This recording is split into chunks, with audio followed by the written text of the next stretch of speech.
नमस्कार, बहुत स्वागत है आपका वृषभ राशि साप्ताहिक राशिफल 25 जून से जून के महीने का आखिरी सप्ताह आपके लिए बहुत शुभ रहने वाला है। लेकिन पहले समझते हैं कि इस सप्ताह ग्रहों की स्थिति क्या रहेगी। देखिए, मिथुन राशि में सूर्य चंद्रमा गुरु की युति रहेगी। त्रिग्रह योग का शुभ संयोग बना हुआ है। चंद्रमा और गुरु एक साथ आने से गजकेसरी योग का निर्माण होगा। शुक्र मेष राशि से निकलकर स्वराशि वृषभ में प्रवेश करेंगे, जिससे राजयोग का भी यहाँ पर निर्माण होगा और बुध पुष्य नक्षत्र में प्रवेश करेंगे।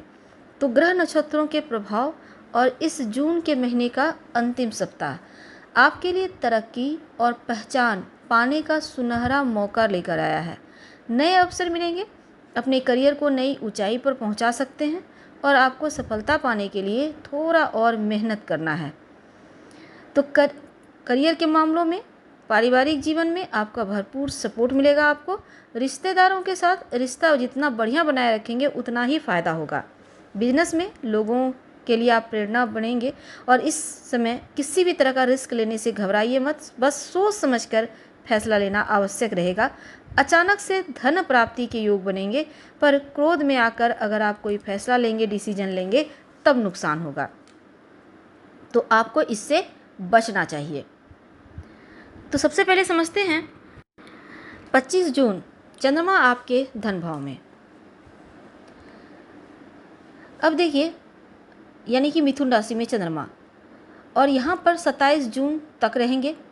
तो चंद्रमा का दूसरे घर में आना अच्छा होता है। तीसरे घर के स्वामी हैं और अपने से 12वें में बैठ रहे हैं। जो कार्य अटके हुए थे वो कार्य आपका बनने का मौका मिलेगा। गजकेसरी योग बन रहा है, गुरु चंद्रमा साथ में है तो अच्छा है। बृहस्पति 11वें घर के हैं, चंद्रमा तीसरे घर में। अब ऐसे में दोनों ही त्रिकोण में तो अटके कार्य बन जाएंगे, इच्छाओं की पूर्ति होगी। गुरु अष्टमेश है, धन स्थान में बैठे हैं, चंद्रमा का मिलन हो रहा है तो अचानक से धन प्राप्ति के योग बनेगा। सूर्य के साथ बैठे हैं, चौथे घर के स्वामी हैं, तो ऐसे में कोई प्रॉपर्टी बेचना चाहते तो अच्छे संयोग बनेंगे। अष्टम भाव को देख रहे हैं। अब ऐसे में क्या होगा, केंद्र का स्वामी भी यहाँ पर है, तो प्रॉपर्टी को लेकर कोई काम अटका हुआ था, चाहे आप खरीदना चाह रहे हैं, कोई कागजात के लिए अटका हुआ या बेचना चाह रहे हैं, तो तमाम चीज़ें अचानक से बन जाएगी और धन प्राप्ति के योग बनेंगे। सूर्य चंद्र की युति, अब गुरु चंद्र की भी युति है, तो अमावस योग बन रहा है।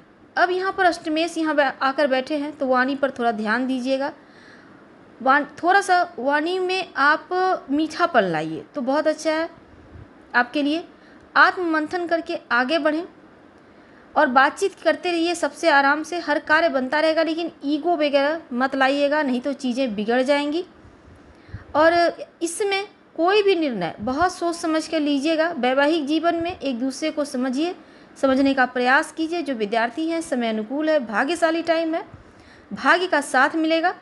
स्वास्थ्य के मामलों में थोड़ा सा हड्डियों का ध्यान रखिएगा और दांत का ध्यान रखिएगा तो अच्छा रहेगा। 27 जून के बाद चंद्रमा आपके तीसरे घर में आएगा, यानी कर्क राशि में, और यहाँ पर आने के बाद 27 को आएंगे तो 28-29 तक अब खुद ही अपनी राशि में है तो और बलवान हो जाएंगे धनेश पंचमेश के साथ, तो आपके लिए उत्तम रहेगा। आप बहुत बेहतर तरीके से काम कर पाएंगे। सप्तम से त्रिकोण है, कुछ नया करना चाहते हैं, कोई निर्णय लेना चाहते हैं तो बढ़िया उत्साहवर्धक समय रहेगा। रुके हुए कार्य बनेंगे। धन लक्ष्मी स्थान पे हैं तो यहाँ पर आपको भौतिक सुख सुविधाएं बढ़ेंगी, धन आएगा। चंद्र बुध थोड़ा सा कन्फ्यूज़न देंगे, लेकिन सूर्य और केतु मंगल, ऐसे में थोड़ा सा आपको ध्यान रखना है। कम्युनिकेशन प्रॉब्लम थोड़ी सी हो सकती है कुछ वृषभ वालों को, सबको नहीं होगी। ऐसे में बातचीत कायम रखें। दोस्त और भाई बहन के साथ बहुत ही अच्छा व्यवहार और सतर्कता से संबंध बनाए रखें।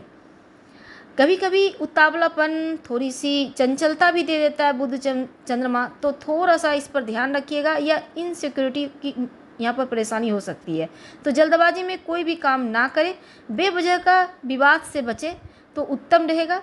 खासकर प्रेशर में आकर कुछ भी बोलने से बचिएगा। जो विद्यार्थी हैं, हालांकि उनके लिए समय अनुकूल है, आपको टेंशन नहीं लेना, पढ़ाई पर ध्यान दें। वैवाहिक जीवन के मामलों में काम कीजिए, एक दूसरे का साथ लेकर चलिए और ये समय आपके लिए अनुकूल चल रहा है। धन्यवाद।